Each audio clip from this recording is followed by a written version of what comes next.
আসসালামু আলাইকুম প্রিয় শিক্ষার্থীবৃন্দ, আশা করি আল্লাহর অসীম কৃপায় ভালো আছো। আমি আলহামদুলিল্লাহ ভালো। বরাবরের মতো আমি মোহাম্মদ আমিনুল ইসলাম, সহকারী শিক্ষক, হাজীগঞ্জ জানিজাম উচ্চ বিদ্যালয়। আমাদের অনলাইন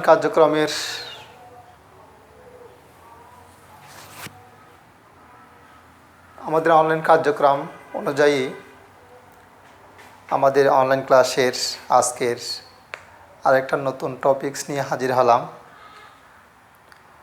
আর আমাদের টপিকসটি হলো আর্টিকেলস বা পদাশ্রিত বর্ণ বা শব্দ।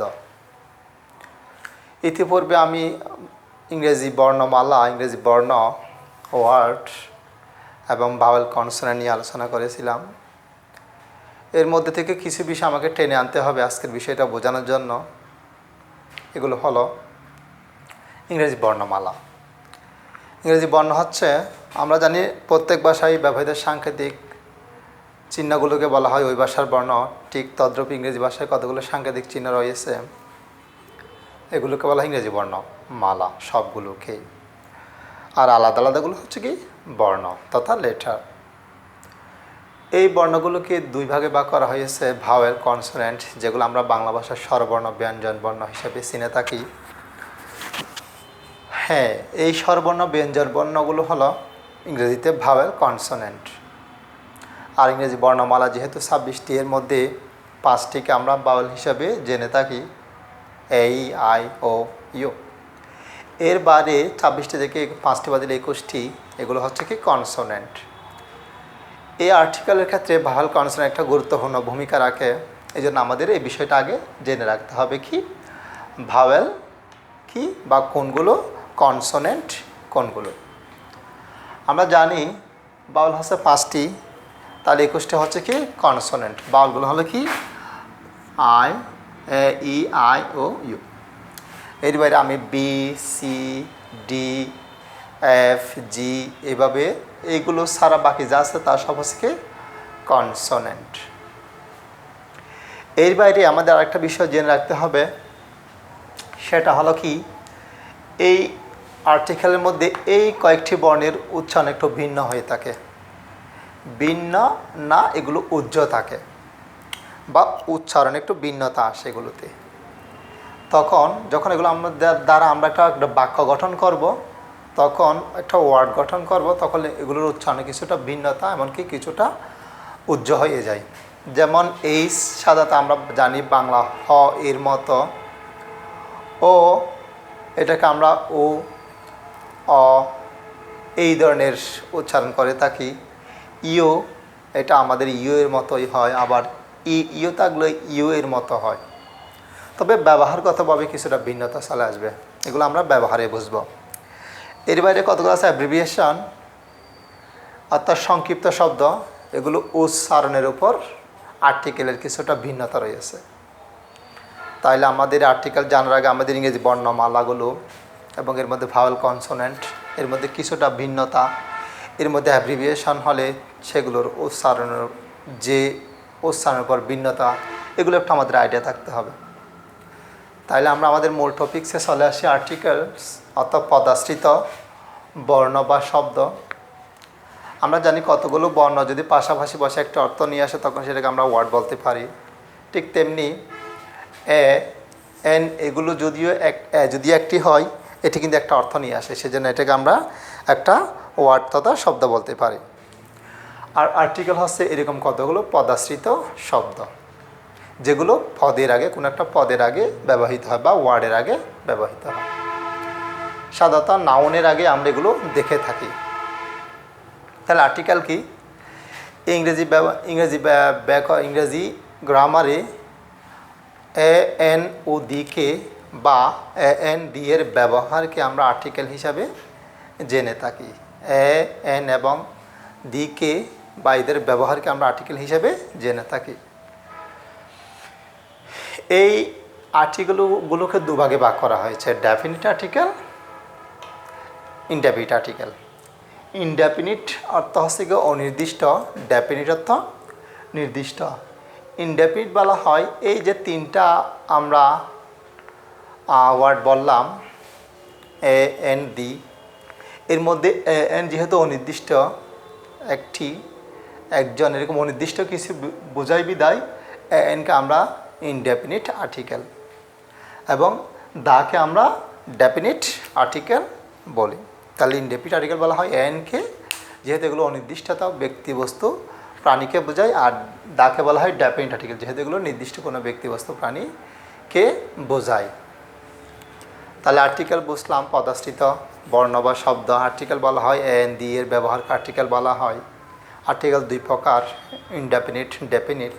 এনকে অনির্দিষ্ট করে বোঝায় বিদায় ইনডেফিনিট আর্টিকেল বলা হয়, দিকে ডেফিনিট আর্টিকেল বলা হয়, নির্দিষ্ট করে বোঝায় বিদায়।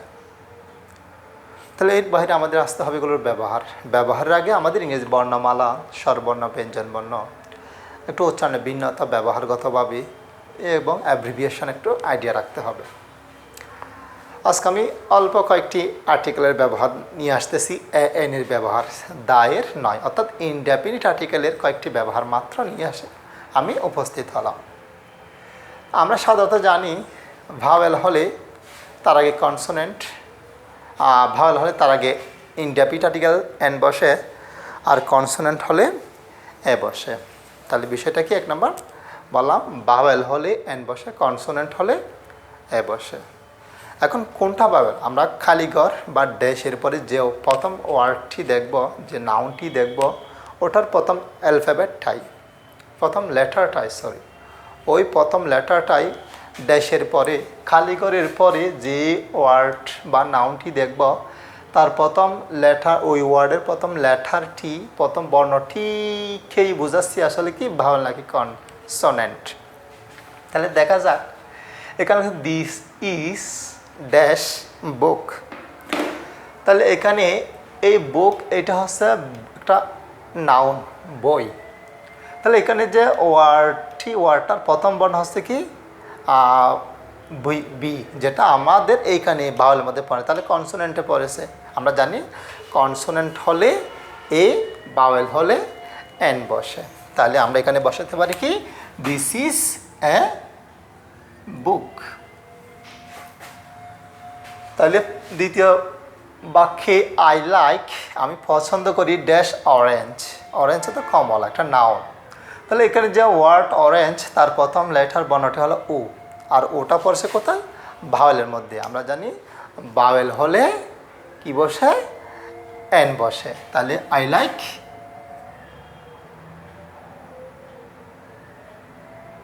অরেঞ্জ, অথবা হ্যাঁ, সেন্টেন্সের অর্থগত দিক থেকে একটু ভিন্নতা আসে বিদায় আমি সেন্টেন্সটা অন্যভাবে দিই।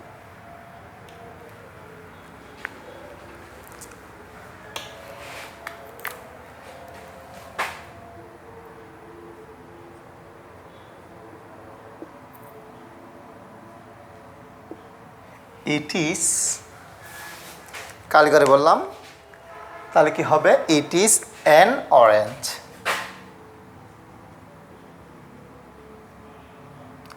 এনার্সে কেন বললাম যে ড্যাশ বা খালিঘরের পরে যে ওয়ার্ডটি থাকবে তার প্রথম লেটারটি যদি ভাওয়েল হয় এন, কনসোনেন্ট হলে এ ব্যবহার করি।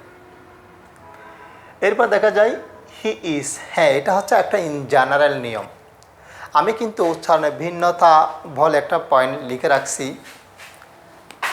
যে এইচ ও ইউ থাকলে একটু ভিন্নতা, তাহলে আমরা ঠিক এই রুলস এখন চলে আসছি। যদি আমাদের ইউ থাকে, এইটার উচ্চারণ যদি ইউ এর মতো হয় তাহলে তার পূর্বে এমনি ইঠা ভাওয়েল, তাহলে বসার কথা এন, কিন্তু কানিটা এর মধ্যে বসছে। তবে যদি ভিন্নতা হয়ে যায় তখন এগুলো বিপরীতটাই বসে, অর্থাৎ এ না বসে এন, না বসে এ বসবে।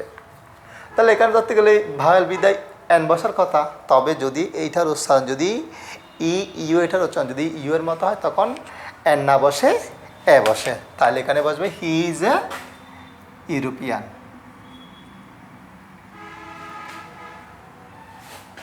তাহলে এখানে এ বসে কি জন্য? তাহলে ইউ এর উচ্চারণ ইউ এর মতো, যদি ইউ কিংবা ইউ এর উচ্চারণ ইউ এর মতো হয় তখন তার আগে এন না বসে এ বসে, ব্যতিক্রম, এক্সেপশনাল মাথায় রাখতে হবে।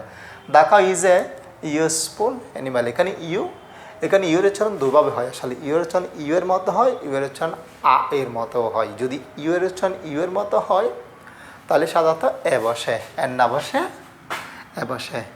আমি তাহলে the cow is a useful animal, গরু একটি উপকারী প্রাণী। তবে যদি এর মতো হয় তাহলে এন বসে। যেমন বাই বট, ক্রয় করেছিলাম, আমি কিনেছিলাম আমব্রেলা। এখানে ইউটা হচ্ছে আমব্রেলা, আর মতো হয়েছে। যদি ইউর উচ্চারণ এর মতো হয় তাহলে কি বসে?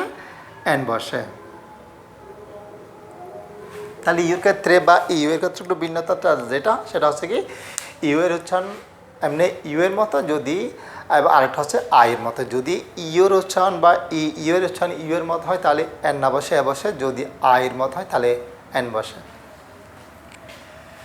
এরপরে আমি এর মধ্যে কিন্তু এইচ ও রেখেছি। সাধারণত এইচ উচ্চারণ হয় এর মতো। যেমন উই ভিজিটেড হিস্টোরিক্যাল প্লেস, তাহলে এখানে এইচ এর উচ্চারণ হয় এর মতো হচ্ছে। তাহলে আমরা ভ্রমণ করেছিলাম এ হিস্টোরিক্যাল প্লেস, এ বসা যাবে। কারণ এইচ এর উচ্চারণ যদি হয় এর মতো হয় তাইলে হবে এ, যদি এইচ এর উচ্চারণ নাই হয় উজ্জ্ব থাকে তখন এন হবে। তাহলে পরের সেন্টেন্সে আমরা যেতে পারি রহমান ইজ, এটা হনেস্ট নয়, এটা অনেস্ট ম্যান, তাহলে উচ্চারণ কিন্তু এখান থেকে এইচ এর উচ্চারণটা কিন্তু উজ্জ্বল হয়ে গেছে। তাহলে ওই উচ্চারণটা হচ্ছেই না। তাহলে রহমান ইজ, এটা যদি এর মতো হতো তাইলে আমি এ বসাতাম। যেহেতু এখানে এইচ এর হচ্ছে না তাহলে এখানে অনেস্ট, তাহলে এইচ উচ্চারণ না হলে তখন এ না বসে এন বসে। তাহলে Rahman is an honest man. এরপরে আমার ইংলিশ টিচার ইজ, আমি এখানে একটা অ্যাব্রিভিয়েশন বলে একটা পয়েন্ট লিখে রাখছি। অ্যাব্রিভিয়েশনটা আসলে তোমাকে প্রথম বর্ণটার উচ্চারণ দেখতে হবে। উচ্চারণ করার সময় যদি এ চলে আসে তাহলে আমরা এন ব্যবহার করব, যদি এ না আসে তাহলে এ ব্যবহার করব। তাহলে দেখা যাক, যদিও সংক্ষিপ্ত বর্ণ এটার উচ্চারণ এর মতো হয়ে যায়, ইংরেজি যে প্রথম বর্ণ এটার মতো যদি হয়ে যায় তাহলে এন বসবে, যদি এর মতো না তাহলে এ বসবে। দেখা যাক, আমার ইংলিশ টিচার, আমাদের ইংরেজি শিক্ষক বা শিক্ষিকা ইজ বি, প্রথম যে বর্ণটা ড্যাশের পরে সেটা সংক্ষিপ্ত এবং এটা আলাদা আলাদা উচ্চারণ করতে হবে। আলাদা আলাদা উচ্চারণ করতে গিয়ে দেখা যায় এটার উচ্চারণ ক্ষেত্রে বি চলে আসছে, তাহলে এ আসতেছে না, তাহলে এ আসলে এন ব্যবহার হবে না, আলি এ হবে। পরের সেন্টেন্সে my father is dash M উচ্চারণ করতে গেলে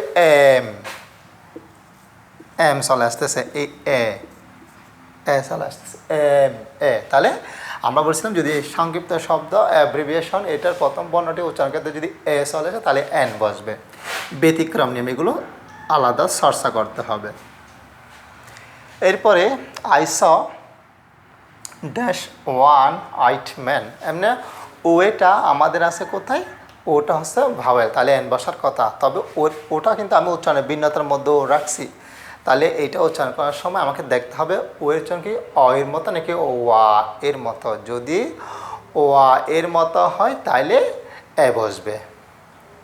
তাহলে দেখা যায় এমনি স্বাভাবিক হলে এন বসবে, কিন্তু ওয়া এর মতো হলে এন বসবে। তাহলে দেখা যাক, I saw one eyed man, ওয়া অর্থাৎ ওয়ান হলেই কেমন এটার আগে এ বসবে। I saw A one eyed man, আমি দেখলাম একটা একচোখা ব্যক্তি, একজন একচোখা ব্যক্তিকে। ওয়ান আইট একচোখা, ওয়া ও দিয়ে গঠিত হলে সাধারণত এন বসে ভাওয়েল বিদায়। তবে ওয়ান হলে, ওয়ান বা ও এর জন্য ওয়া এর মতো হলে এন না বসে এ বসে। এরপরে আমাদের আরেকটা বিষয় মনে রাখতে হবে, সংক্ষিপ্ত মিস্টার মিসেস এর আগে সবসময় এ বসে। শুরুতে বিদায় আমাদের এটা ক্যাপিটাল লেটার ইউজ করতে হবে। Mister Karim came here yesterday, mister Karim এখানে গতকাল এসেছিল। তাহলে আমার আজকে এই সংক্ষিপ্ত আলোচনার মধ্যে আমি যে বিষয়টা রেখেছি সেটা হচ্ছে কি এন অর্থাৎ ইনডেপেন্ডেন্ট আর্টিকেলের ব্যবহার, তাও 5টি মতো ব্যবহার। তাহলে আমাদের যে বিষয়টা রাখতে হবে, ইংরেজি আর্টিকেল হচ্ছে কি এন এবং দাকে বা এন দার ব্যবহারকে ইংরেজি গ্রামারে আর্টিকেল বলা হয়। আর্টিকেল অর্থাৎ বর্ধাশ্রিত বর্ণ বা শব্দ। আর্টিকেল হচ্ছে 2 প্রকার, indefinite article, definite article. An the এর মধ্যে এন অনির্দিষ্ট করে বোঝায় বিদায়, অনির্দিষ্ট ব্যক্তি বস্তু প্রাণীকে বোঝায় বিদায় ইনডেফিনিট আর্টিকেল, আর দা নির্দিষ্ট করে বোঝায় বিদায় দাকে বলা হয় ডেফিনিট আর্টিকেল। তাহলে আমি জাস্ট আজকে এনেছি ডেফিনিট আর্টিকেল, ইনডেফিনিট আর্টিকেলের ব্যবহার, তাও 5টি। এর আগে আমাদের যে বিষয়টা জানতে হবে ইংরেজি বর্ণমালা 26টি, সেগুলোর মধ্যে ভাওয়েল, কনসোনেন্ট, ভাওয়েল হচ্ছে 5টি, বাকি 21টি হচ্ছে কনসোনেন্ট, কারণ এগুলো একটা গুরুত্বপূর্ণ ভূমিকা রাখে উচ্চারণের ক্ষেত্রে। আমরা জানি কনসোনেন্ট হলে সাধারণত এ বসে, ইনডেফিনিট আর্টিকেল, ভাওয়েল হলে এন বসে। তবে এইগুলোর উচ্চারণ H, O, E, U, U এবং অ্যাব্রিভিয়েশন, এগুলোর উচ্চারণের ক্ষেত্রে আমাদের একটু ভিন্নতা চলে আসে, যেগুলো আমাদের আলোচনার মাধ্যমে আসছে। আমরা জানি এইসের উচ্চারণ হয় এর মতো, যদি এইসের উচ্চারণ না হয় তাহলে এই উচ্চারণ হলে বসবে এ, না হলে এন। ইউ এবং ইউ এগুলোর উচ্চারণ যদি ইউ এর মতো হয় তাহলে হবে এ, যদি আ এর মতো হয় তাহলে হবে এন। ও এর উচ্চারণ যদি অ এর মতো হয় তাহলে এন বসবে, যদি ওয়া এর মতো হয় তাহলে এ বসবে। ও উচ্চারণ যদি স্বাভাবিক হয় তাহলে এন, যদি ওয়া এর মতো হয় তাহলে বসবে কি এ। আর অ্যাব্রিভিয়েশনের ক্ষেত্রে প্রথম ড্যাশের পরে প্রথম বর্ণটির উচ্চারণ যদি এ চলে আসে তাহলে বসবে কি এন, আর নাইলে অন্যটা হলে এ। যেমন এল, এল বি, এল আগে চলে আসতে, তাহলে এটা যদি আমরা সেন্টেন্সে ব্যবহার করতাম তাহলে এখানে এ চলে আসতাম। তাহলে বিষয়টা একটু দেখা যাক।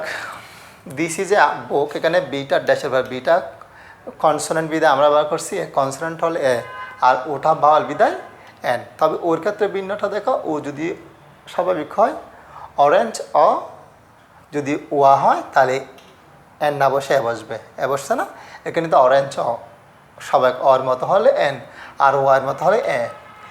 ই, ইউ এবং ইউ এর উচ্চারণ যদি ইউ এর মতো হয় তাহলে হবে কি এ। যেমন ইউরোপিয়ান, ইউজফুল ইউ এর মতে, তবে এখান থেকে আই বট অ্যান আমব্রেলা, আয়ের মতো হলে এন বসবে। এই সার উচ্চারণ হলে এ, এই সার উচ্চারণ না হলে এন। যেমন হিস্টোরিক্যাল, হি, হ, এই যে অনেস্ট, এই জন্য হয় না বিদায় এ ভাওয়েল এন বসছে। অ্যাব্রিভিয়েশনের ক্ষেত্রে বললাম কি সংক্ষিপ্ত শব্দ, এটা উচ্চারণ দেখতে হবে তোমার বি নাকি এ আসতেছে নাকি বি নয়, এ হলে এন। যেমন এম, এম এ আসতেছে, আর বির ক্ষেত্রে এটা আসতেছে না বিদায় আমরা এ ইউজ করছি। আর ওয়াটা এখানে বলেছিলাম ও এর মতো হলে এন বসবে। এবং মিস্টার, মিসেস এগুলোর আগে সবসময় এ আর্টিকেল ব্যবহার, ইনডেফিনিট আর্টিকেল এ ব্যবহার করা হয়। তো শিক্ষার্থীদের ধন্যবাদ। আজকে আমি এই যে সংক্ষিপ্ত আলোচনা করেছি এগুলো তোমরা একটু চর্চা করবে। সামনের বিষয়টা আমি আর্টিকেলের ইনডেফিনিট এর আরেকটা ক্লাস নিয়ে আসব। এগুলো ষষ্ঠ সপ্তম শ্রেণীর আলোকে আসলে আলোচনাগুলো। তো তোমরা ক্লাসটা আশা করি তোমরা যখন অনলাইনে আসবে উপভোগ করবে, আর যারা এখন সরাসরি আসো তারা তো উপভোগ করেছ। এর মধ্যে তোমাদের হয় কনফিউজড থাকতে পারে, তোমাদের বারবার প্রতিবারের মতো নাম্বারটা দেওয়া হয়। যদি কনফিউশন থাকে তাহলে এটা বিষয়টা নিয়ে আমাকে বলবে যে আমি বিষয়টা তোমাদের পরিষ্কার করে দেওয়ার চেষ্টা করব। তো শিক্ষার্থীরা আজ নয়, তোমরা সামনে সরকার ঘোষণা দিয়েছে যে তোমাদের অ্যাসাইনমেন্টের মাধ্যমে পরীক্ষা নিবে। সো তোমরা বিষয়টা ভালোভাবে দেখবে। সামনে ক্লাস যদি হয় এগুলো তোমরা এখানে রেসপন্স করবে। এই বলে আমি আজকে আমাদের এই ক্লাসটা সমাপ্তি ঘোষণা করলাম। আল্লাহ হাফেজ, আসসালামু আলাইকুম।